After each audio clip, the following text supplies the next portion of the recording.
বিসমিল্লাহ ওয়াসসালাতু ওয়াসসালামু আলা রাসূলিল্লাহ ওয়া আলা আলিহি ওয়া সাহবিহি আজমাইন। আসসালামু আলাইকুম ওয়া রাহমাতুল্লাহি ওয়া বারাকাতুহু। আউযু বিল্লাহি মিনাশ শাইতানির রাজীম। বিসমিল্লাহির রহমানির রহিম। রাব্বি ইশরাহ লি সাদরি ওয়া ইয়াসসির লি আমরি ওয়াহলুল উকদাতাম মিন লিসানি ইয়াফকাহু কওলি।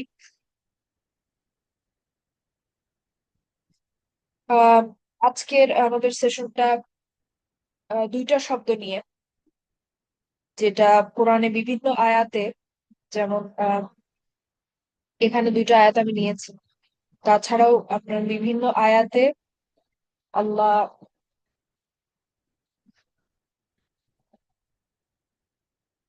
বিভিন্ন আয়াতে আল্লাহ হচ্ছেন মানব জাতিকে এবং জিন জাতিকে উদ্দেশ্য করে কিছু একটা বলছেন, বা মানব জাতিকে এবং জিন জাতিকে উল্লেখ করেছেন সেই আয়াতে।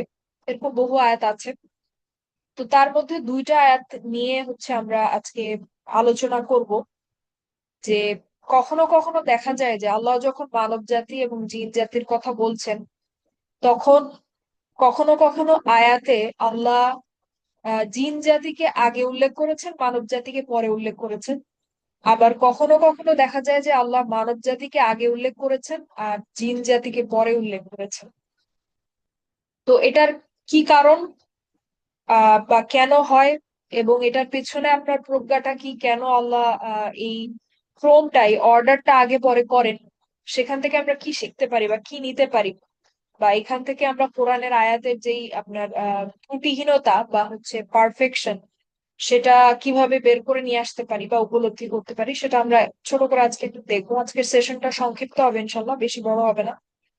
তো আমরা শুরু করি। বিসমিল্লাহির রহমানির রহিম। প্রথম আয়াতটা হচ্ছে সূরা রহমানের 33 নম্বর আয়াত। তো আমি বলে রাখি, এখানে এই যে আল জিন ওয়াল ইনস, এটা কিন্তু অন্যান্য অনেক জায়গাতেই, অনেক আয়াতেই এটা আল্লাহ ব্যবহার করেছে। তার মধ্য থেকে দুইটা আয়াত নিয়ে আজকে আমরা একটু আহ একটার সাথে আরেকটা তুলনা করে দেখবো, যে আহ, কেন আগে পরেটা হচ্ছে, ক্রমটা কেন পরিবর্তন হচ্ছে, বা এটার পেছনে প্রজ্ঞাটা কি হতে পারে। তো এখানে সূরা রহমানের 33 নম্বর আয়াতে আল্লাহ বলছেন, ইয়া মাশারাল জিন্নি ওয়াল ইনস ইন ইসতাতা'তুম আন তানফুযু মিন আকতারিস সামাওয়াতি ওয়াল আরদি ফানফুযু লা তানফুযুনা ইল্লা বিসুলতান। তো এটার অর্থটা যদি আমরা আগে একটু বোঝার চেষ্টা করি, যে এখানে আল্লাহ বলছেন, ইয়া মাশারাল জিন্নি ওয়াল ইনস, হে জিন ও মানব জাতি, ইনিস্তাতাতুম, তোমরা যদি পারো, আনতানফুযু মিন আকতারিস সামাওয়াতি ওয়াল আরদ, তোমরা যদি পারো আসমান সমূহ এবং জমিনের সীমানা অতিক্রম করতে, ফানফুযু, তাহলে অতিক্রম করো বা অতিক্রম করে দেখাও। তোমরা যদি পারো অতিক্রম করতে, তাহলে দেখি অতিক্রম করে দেখাও। লা তানফুযুনা ইল্লা বিসুলতান, তোমরা সেটা কখনোই আল্লাহর অনুমতি ছাড়া করতে পারবা না। ঠিক আছে, আল্লাহ এখানে সেটা বলছে। তো এটা খুব সম্ভবত এই আয়াতটা হচ্ছে আপনার বিচার দিবসের ব্যাপারে, যখন মানব জাতি বা জিন জাতি, যাদের ধরেন পরিণতি খারাপ, বা হচ্ছে যারা ধরেন চাচ্ছে যে কোনোভাবে পালিয়ে বাঁচা যায় কিনা, তাদের উদ্দেশ্যে আল্লাহ বলছেন যে ইয়া মাশারাল জিন ওয়াল ইনস, যদি তোমরা পারো আকাশসমূহ এবং জমিনের সীমানা অতিক্রম করতে, তাহলে করো, করে দেখাও দেখি। এবং তোমরা সেটা পারবা না আল্লাহর অনুমতি ছাড়া বা আল্লাহর অথরিটি ছাড়া। ঠিক আছে, এখানে আল্লাহ সেটা বলছেন। তো এখানে দেখেন, এটা বলতে গিয়ে আল্লাহ হচ্ছেন আল জিন, অর্থাৎ জিন জাতিকে আগে উল্লেখ করেছেন এবং মানব জাতিকে উল্লেখ করেছেন পরে। তো দেখেন, আল্লাহর এক একটা আহ সৃষ্টি, যে কয়টার ব্যাপারে আমাদের ধারণা আছে, বা যতটুকু ব্যাপারে আমরা জানতে পারি, আমাদের নলেজ আল্লাহ দিয়েছেন, অ্যালাউ করেছেন, অনুমতি দিয়েছেন নলেজ রাখার, সেখান থেকে আমরা জানতে পারি যে ধরেন মানব জাতি কিন্তু একটা ভিন্ন ধরনের সৃষ্টি, আর জিন জাতি একটা ভিন্ন ধরনের সৃষ্টি। তো মানব জাতিকে আল্লাহ অনেক সামর্থ্য দিয়েছেন, কিন্তু মানব জাতি কিন্তু আপনার পৃথিবীর বাইরে, ধরেন আকাশের সীমানা পার করে তারা কিন্তু ধরেন যে কোনো জায়গায় গিয়ে সেটেল ডাউন করতে পারে না। ঠিক আছে, বা ধরেন আপনার মানব জাতি চাইলে, কোনো মানুষ চাইলে কিন্তু পৃথিবীর সীমানা অতিক্রম করে ধরেন সাত আসমানের কোনো এক জায়গায় তারা গেল, বা আসমানের কোনো একটা ধরেন কর্নারে গিয়ে তারা সেটেল ডাউন করলো, এটা কিন্তু এই শক্তি কিন্তু আল্লাহ মানব জাতিকে দেন নাই। এটা কিন্তু মানুষ পারে না। মানুষের সীমাবদ্ধতা বা মানুষের আপনার দৌরাত্ম কিন্তু এই পৃথিবীর মাটি পর্যন্তই। ঠিক আছে, তারা যদি পালাতেও চায় এই পৃথিবীর মাটিরই কোথাও তাদেরকে পালাতে হবে। ঠিক আছে, তো আর আর হচ্ছে যদি আমরা জিন জাতির কথা বলি, জিন জাতিকে কিন্তু আল্লাহ সৃষ্টি করেছেন এভাবে যে তারা চাইলে কিন্তু আপনার পৃথিবীর মাটিতেও থাকতে পারে, অথবা তারা কিন্তু চাইলে আকাশেও চড়ে বেড়াতে পারে। আল্লাহ সেই সক্ষমতা তাদেরকে দিয়েছেন। ঠিক আছে, তারা কিন্তু চাইলে আকাশের সীমানা অতিক্রম করতে পারে।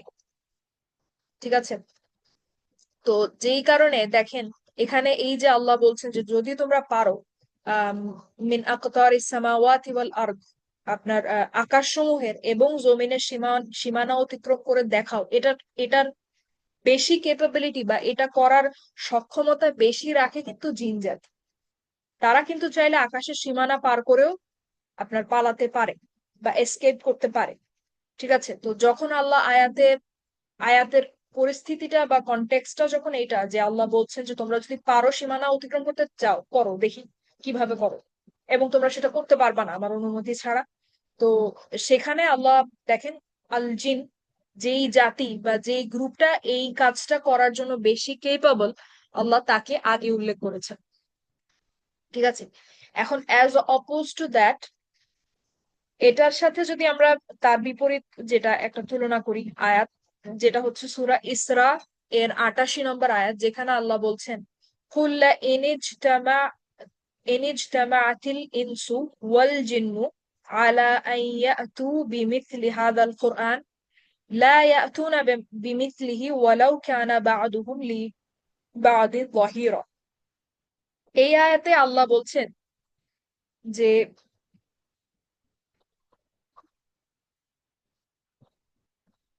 এই আয়াতে আল্লাহ বলছেন যে আহ, আপনি বলেন, অর্থাৎ রসুল সাল্লাহ আলী ওয়াসাল্লামকে আল্লাহ বলছেন যে আপনি বলেন যে যদি আহ মানুষ ও জিন এই কোরআনের অনুরূপ হাজির করার জন্য বা হাজির উপস্থিত করার জন্য একত্রিত হয়, তাও তারা এই কোরআনের মতো কোনো কিছু উপস্থিত করতে পারবে না। ঠিক আছে, তবুও তারা এর অনুরূপ কোনো কিছু উপস্থিত করতে পারবে না, যদিও তারা একে অপরের সাহায্যকারী হয়। ঠিক আছে, তো এই আয়াতে আল্লাহ কি বলছেন যে যদি মানুষ এবং জিন জাতি একত্রিত হয়েও এই যে আল্লাহর পাঠানো যে কিতাব, যে কোরআন, এটার মতো কোনো কিছু বিমিথলিহি, এটার মতো কোনো কিছু সিমিলার কোনো কিছু যদি তারা উপস্থিত করতে চায়, তাও তারা সেটা উপস্থিত করতে পারবে না, যদিও বা তারা একে অপরকে সাহায্যও করে, তাও পারবে না। আলাদা আলাদাও পারবে না, একে অপরকে সাহায্য করলেও পারবে না। ঠিক আছে, তো এইটা যখন আল্লাহ বলছেন, সেখানে দেখেন আল্লাহ উল্লেখ করেছেন আল ইনস আগে, এবং ওয়াল জিন, আল জিন অর্থাৎ জিন জাতিকে উল্লেখ করেছেন পরে। কেন? কারণ দেখেন কোরআন জিনিসটা কি, কোরআনটা আসলে কি? কোরআন কিন্তু আমরা যদি সংক্ষেপে বলি, কোরআন একটা স্পিচ। কোরআন অনেকগুলা শব্দ, অনেকগুলো আয়াত। কোরআন হচ্ছে কথা।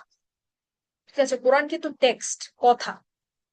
এবং আমরা কিন্তু খুব ভালো করেই জানি যে আল্লাহর সমগ্র সৃষ্টিকুলের মধ্যে সবচেয়ে বেশি আপনার কথা বলা ভাষা, সাহিত্য, পোয়েট্রি, কবিতা, এগুলা, এই যে ভাষা বলার যে আপনার জটিলতা, কমপ্লেক্সিটি, এগুলার সবচেয়ে বেশি কেপেবিলিটি বা সবচেয়ে বেশি সক্ষমতা কিন্তু মানব জাতির, আমাদের মানব জাতির চেয়ে বেশি কথা বলার সক্ষমতা বা কোনো কিছু প্রডিউস করার, কথা দিয়ে কোনো কিছু প্রডিউস করার সক্ষমতা, সাহিত্য তৈরি করার সক্ষমতা, বা আপনার হচ্ছে দর্শন তৈরি করার সক্ষমতা কিন্তু মানব জাতির মতো, মানব জাতিকে যে পরিমাণে দেয়া হয়েছে, অন্য কোনো প্রাণী বা অন্য কোনো সৃষ্টিকে কিন্তু সেই পরিমাণে দেয়া হয় নাই। ঠিক আছে, তো এই যে যেই চ্যালেঞ্জটা আল্লাহ দিয়েছেন, দেখেন উপরের আয়াতে আর নিচের আয়াতে দুইটাতেই কিন্তু আল্লাহ একটা চ্যালেঞ্জ করছেন। ঠিক আছে, মানব জাতি এবং জিন জাতির প্রতি একটা চ্যালেঞ্জ ছুড়ে দিচ্ছেন যে তোমরা যদি পারো এটা করে দেখাও, এবং তোমরা এটা পারবা না। তো পরেরটাতে আল্লাহর চ্যালেঞ্জটা হচ্ছে যে তোমরা যদি পারো এবং তোমরা যদি সবাই একত্রও হও একটা কোরআন, আমার এই আমার এই বাণীর মতো, আমার এই কোরআনের মতো যদি একটা কোরআন উপস্থিত করার জন্য তোমরা যদি একসাথেও হও, তাও তোমরা এরকম একটা কোরআন নিয়ে আসতে পারবা না। এবং কোরআন কিন্তু হচ্ছে স্পিচ বা কথা বা টেক্সট, যেটা প্রডিউস করার কেপাবিলিটি কিন্তু মানুষের বেশি, সবচেয়ে বেশি। অন্য কোনো সৃষ্টির কিন্তু এত সক্ষমতা নাই ভাষার ব্যাপারে বা আপনার সাহিত্যের ব্যাপারে, ল্যাঙ্গুয়েজের ব্যাপারে এত নলেজ কিন্তু অন্য কোনো সৃষ্টিকে দেয়া হয়নি, যেটা মানুষকে আল্লাহ দিয়েছেন। তো যখন আল্লাহ আয়াতে আয়াতে যখন আল্লাহ চ্যালেঞ্জটা কোরআন সম্পর্কিত, এই চ্যালেঞ্জের জন্য যে যে গ্রুপ বেশি কেপেবল, বেশি সক্ষমতা রাখে, সেটা হচ্ছে মানব জাতি। সেই জাতিকে আল্লাহ আগে উল্লেখ করেছেন। ঠিক আছে। তো এখন এখানে যদি আমরা আরেকটু দুই একটা কথা বলি যে আম, এই যে আল্লাহ দেখেন, আহ, এখানে আয়াতটা খুবই সুন্দর, এটা নিয়ে একটু সময় আমাদের দেওয়া উচিত। যে এখানে আল্লাহ বলছেন যে আহ কোরআন যদি তারা দুই গ্রুপ, অর্থাৎ মানব জাতি এবং জিন জাতি যদি একসাথে হয়েও কোরআন আনার চেষ্টা করে, তারা এটা করতে পারবে না।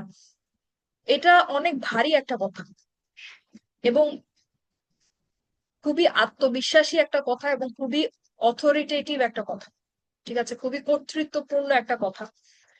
তো খুবই পাওয়ারফুল একটা কথা যে আল্লাহ বলছেন যে একদম মুখের উপর, যে তোমরা যদি সব একসাথেও হয়ে যাও কোরআন আনার জন্য, এরকম একটা কোরআন নিয়ে আসার জন্য, পারবা না, তোমরা পারবা না, এটা তোমাদের পক্ষে সম্ভব না। তো কেন? মানুষ তো আপনার সাহিত্য প্রডিউস করতে পারে, মানুষ তো আপনার পোয়েট্রি, কবিতা বা হচ্ছে ভাষার ভাষাগত দিক থেকে অনেক ভারী কোনো টেক্সট, ঠিক আছে, যেটাকে আমরা সাহিত্যই বলতে পারি বা দর্শন বলতে পারি, এগুলো তো মানুষ তৈরি করতে পারে। ঠিক আছে, এখন ধরেন কোরআনের কেউ যদি বলে, এই উদাহরণটা আমাদের ক্লাসে দেওয়া হয়েছিল বা এভাবে এক্সপ্লেন করা হয়েছিল, যেটা আমার কাছে খুব সুন্দর লেগেছিল। যে কেউ যদি বলে ধরেন যে আপনার কেউ ধরেন বললো যে কোরআন তো হচ্ছে ব্যাকরণ। আচ্ছা, কোরআন হচ্ছে আপনার জটিল ব্যাকরণিক কিছু স্ট্রাকচার, কিছু গঠন। তো এটা তো ধরেন আমি করলাম, কোন একটা মানুষ বললো যে আচ্ছা আমি জটিল এরকম আপনার ব্যাকরণিক যে গঠন, এরকম কিছু বাক্য আমি তৈরি করলাম। কিন্তু কোরআন তো আসলে শুধু ব্যাকরণ না। দেখেন, কোরআন যখন আসে পৃথিবীতে 23 বছর ধরে, আপনি যদি তাকান যে কোরআন আসলে কি করেছে, এটা আসলে মানে মেসমেরাইজিং। একটা জাতি, আরব জাতি, মক্কার লোকেরা, যারা কিনা আপনার পড়াশোনা জানতো না, যাদের কোনো ক্যালেন্ডার ছিল না, যাদের কোনো সিভিলাইজেশন ছিল না, সভ্যতা ছিল না, কিচ্ছু ছিল না, কিচ্ছু ছিল না।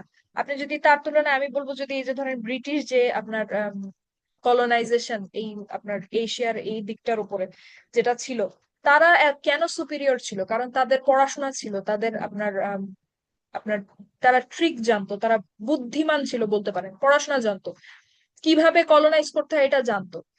বা আপনার ধরেন তাদের শিক্ষা দীক্ষা ছিল, তাদের একটা স্ট্রং সিভিলাইজেশন ছিল, তারা উন্নত ছিল। এখন চিন্তা করে দেখেন, এবং তারা করাপ্টেড ছিল, তাদের কাজটা তো আসলে ভালো হয়নি। এখন যদি আপনি সেই তুলনায় চিন্তা করে দেখেন, আরব জাতির যারা ছিলেন, সাহাবিরা, যারা ইসলামের আগে মক্কার যে মানুষেরা, তারা কিন্তু শিক্ষিত ছিল না, তাদের কোনো সভ্যতা ছিল না, তাদের কোনো ক্যালেন্ডার ছিল না, তাদের কোনো আপনার নিজস্ব আপনার বছরের কোনো হিসাব ছিল না, কিছুই ছিল না। তারা পড়াশোনা করাটাকে অত গুরুত্বও দিত না।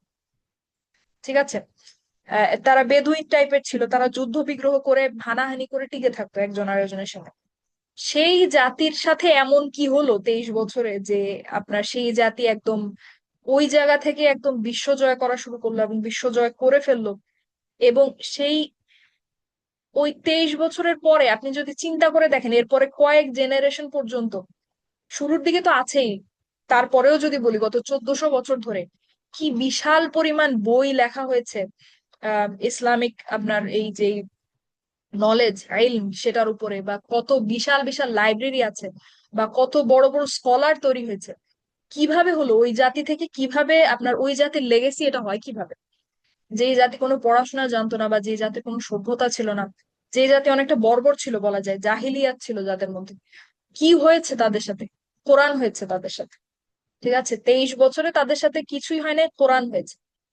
ঠিক আছে। তো এখন যদি কেউ দাবি করে যে আচ্ছা আমি, কোরআন তো একটা ব্যাকরণিক জটিল ব্যাকরণের একটা বই, তো আমি ব্যাকরণ আমি তৈরি করছি, সমস্যা নাই। কিন্তু মানুষ যদি ব্যাকরণ তৈরিও করে, কিন্তু কোরআন যে কাজটা করেছে, কোরআন যেভাবে মানুষের জীবনে পরিবর্তন আনে, কোরআন যেভাবে একটা পুরা জাতিকে সিভিলাইজড করেছে বা ঐক্যবদ্ধ করেছে, বিশ্বজয় করিয়েছে, এটা কিন্তু আসলে অনেক আধুনিক যারা আপনার ধরেন গবেষণা করেন এটা নিয়ে, এই হিস্ট্রিটা নিয়ে, ইতিহাস নিয়ে, তারাও কিন্তু আসলে মেক সেন্স করতে পারে না যে এটা কিভাবে সম্ভব, কেন হলো।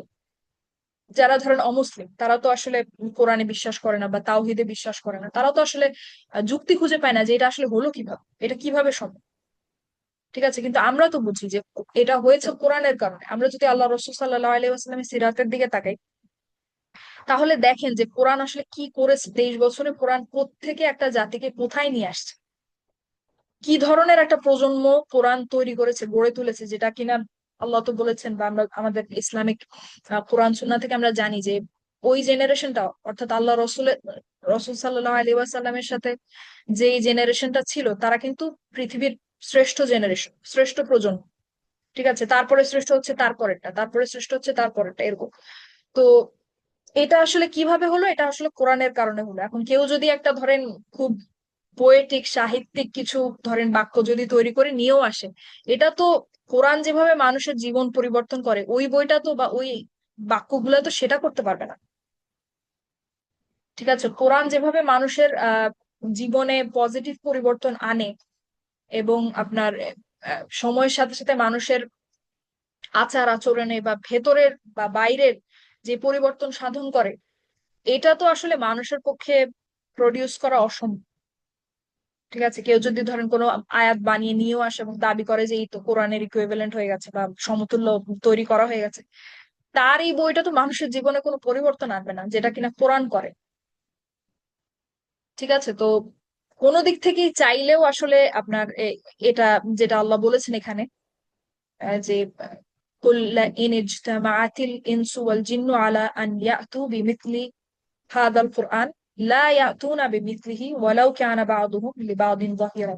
যদি তারা একসাথেও হয়ে যায়, তাও তারা এরকম কিছু আনতে পারবে না। এবং এটা খুবই সত্য এবং খুবই মেক সেন্স করে যে আসলে এটা সম্ভব। ঠিক আছে, যে অ্যাঙ্গেল থেকে আমরা দেখি না কেন, ইভেন আমি যে ব্যাকরণের কথাটা বললাম, সেটাও আসলে চাইলে মানুষের পক্ষে তৈরি করা সম্ভব না। সেটা একটা উদাহরণ দেওয়ার জন্য বলেছি।